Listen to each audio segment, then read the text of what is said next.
Hello friends, in this video I will show you how to use multiplication formula in Microsoft Excel.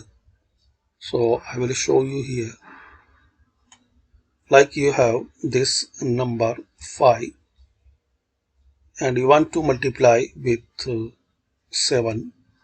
So use this formula, select this one, this key, so equal, now this key, now press shift and 8 number key on your keyboard and type this asterisk.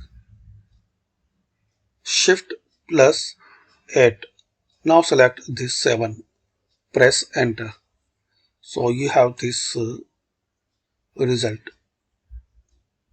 Similarly, how many numbers you have? Same formula, equal. Select first asterisk and select this one. Press enter.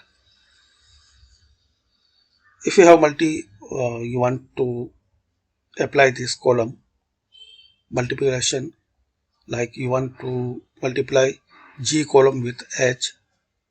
So equal, select G asterisk and select H.